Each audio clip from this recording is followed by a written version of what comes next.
आजकल कई लोगों की जुबान पर इंटरमिटेंट फास्टिंग का नाम चढ़ा हुआ है। यह हमारे घर की औरतें माँ बहन घर पर उपवास रखने की प्रक्रिया में लीन रहती है। अगर आप भी इसे धड़ल्ले से फॉलो कर रहे हैं या जल्द अपनाने की सोच रहे हैं तो ये खबर आपको जरूर जाननी चाहिए। दरअसल एक स्टडी में ये दावा किया गया है किसी भी तरह की फास्टिंग दिल की बीमारी से मौत के जोखिम को 91% तक बढ़ा सकती है। वीडियो को लाइक और चैनल पर नए हो तो चैनल को सब्सक्राइब कीजिए। आइए जाने इसके बारे में। 20,000 वयस्कों पर यह शोध किया गया, जिसमें साल 2003 से 2019 के बीच हुई मौत के आंकड़ों को शामिल किया गया है। आजकल युवाओं में इंटरमिटेंट फास्टिंग को लेकर काफी क्रेज है।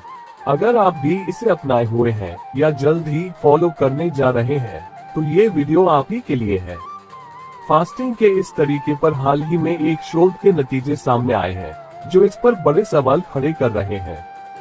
स्टडी में बताया गया है कि ये हैबिट आपको दिल से जुड़ी बीमारी दे सकती है और इससे मौत का खतरा 91% तक बढ़ सकता है। आइए जान लीजिए क्या कुछ कहती है रिसर्च। हार्ट के लिए खतरनाक है इंटरमिटेंट फास्टिंग। इंटरमिटेंट फास्टिंग एक ऐसा ईटिंग प्लान है जिसमें पूरे दिन में एक फिक्स टाइम पर खाना खाया जाता है और बाकी के वक्त फास्टिंग की जाती है। इसका सबसे लोकप्रिय तरीका 16/8 का है, यानी 16 घंटे उपवास और बाकी के वक्त खाना पीना। इन 16 घंटे में फास्टिंग के दौरान आप कुछ सॉलिड नहीं ले सकते हैं। ऐसे में सिर्फ चाय, पानी या कॉफी या नींबू पानी जैसे लिक्विड लिए जा सकते हैं। कई लोग ये साइकिल प्रक्रिया डेली दोहराते हैं और कई लोग एक दिन छोड़कर एक दिन इसे फॉलो करते हैं। स्टडी पर कुछ डॉक्टरों ने उठाए सवाल। इस अध्ययन के नतीजों पर कुछ डॉक्टरों ने सवाल उठाते हुए कहा कि ये नतीजे हकीकत से इत्र भी हो सकते हैं। कहा गया है कि इंटरमिटेंट फास्टिंग करने वाले लोगों और तुलना किए जाने वाले लोगों की हार्ट हेल्थ में फर्क हो सकता है। व्यापक अध्ययन की है जरूरत। इस बीच यूनिवर्सिटी ऑफ ऑक्सफोर्ड में मेटाबॉलिज्म के प्रोफेसर कीथ फ्रेन ने कहा है कि फास्टिंग का ये तरीका कैलोरी कम करने के लिए फेमस है, लेकिन ये स्टडी इस वजह से जरूरी है क्योंकि यह इंटरमिटेंट फास्टिंग के लॉन्ग टर्म इफेक्ट्स को जानने के लिए किए जाने वाले व्यापक शोध की जरूरत को बताती है। उन्होंने कहा कि फिलहाल इस अध्ययन में कई सवालों के जवाब सामने आने अधूरे रह गए हैं। 20,000 वयस्कों पर हुआ अध्ययन। Shanghai Jiaotong university school of medicine के विक्टर झोंग के नेतृत्व में हुई इस स्टडी में 20,000 वयस्क शामिल थे।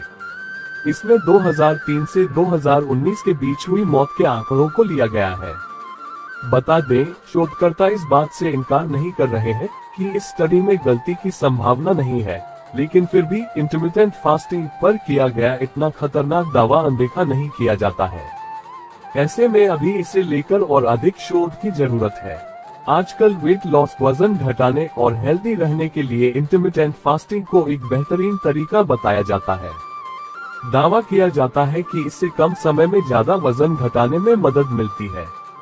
ऐसे कई सेलिब्रिटीज और सोशल मीडिया इन्फ्लुएंसर हैं जो इंटरमिटेंट फास्टिंग के जरिए जल्दी से वेट लॉस का दावा भी करते हैं। अगर आप भी वजन कम करने के लिए वर्कआउट के साथ साथ इंटरमिटेंट फास्टिंग को फॉलो कर रहे हैं तो आपको दोबारा सोचने की जरूरत है। इंटरमिटेंट फास्टिंग एक तरह का डाइट पैटर्न है। इसमें व्यक्ति 8 से 16 घंटे की फास्टिंग या भूखा रहता है। इस तरह वह 8 या 16 घंटे के बाद ही खाना खाता है। इस तरह का डाइट प्लान फॉलो करने के पीछे तर्क ये दिया जाता है कि जब 2 मील के बीच गैप अधिक हो तो इससे शरीर कैलोरी और फैट को तेजी से बर्न करता है। इससे वेट लॉस करने में मदद मिलती है। ऐसे में अमेरिकन हार्ट एसोसिएशन की स्टडी ने इंटरमिटेंट फास्टिंग के तरीके पर सवाल खड़े कर दिए हैं। विक्टर झोंग की अगुवाई में पेश हुई रिसर्च स्टडी। वॉशिंगटन पोस्ट के मुताबिक चीन के Shanghai Jiaotong university school of medicine के विक्टर झोंग की अगुवाई में ये रिसर्च पेश की गई। इसमें अमेरिकी centre for disease control and prevention USCDC के हेल्थ सर्वे में शामिल लगभग 20,000 लोगों के डेटा का एनालिसिस किया गया। सर्वे में औसतन 48 उम्र के आधे पुरुष और आधी महिलाएं शामिल थी। इस स्टडी में साल 2003 से 2009 के बीच हुई मौतों के आंकड़ों का भी एनालिसिस किया गया। सर्वे में पाया गया कि इंटरमिटेंट फास्टिंग करने वाले लोगों में हाई BMI यानी बॉडी मास इंडेक्स और फूड इनसिक्योरिटी वाले युवा या पुरुषों में ये समस्या होने की अधिक संभावना है। उनमें high blood pressure, hypertension, sugar और दिल की बीमारियों का प्रसार भी ज्यादा था। झोंग ने कहा, हमने एनालिसिस में इन सभी वेरिएबल्स को कंट्रोल किया, लेकिन 8 घंटे तक भूखे रहने, उपवास रखने और दिल से जुड़ी बीमारियों की वजह से डेथ रेट के बीच पॉजिटिव रिलेशन बना रहा। हर किसी के लिए एक जैसा काम नहीं करती इंटरमिटेंट फास्टिंग। स्टडी को लेकर उठे कई सवाल। हालांकि स्टडी में ये पूरी तरह से साफ नहीं हो पाया है कि इसमें जिन लोगों के डेटा का इस्तेमाल किया गया, उन्होंने कितने समय और कितने तरीकों से इंटरमिटेंट फास्टिंग को फॉलो किया।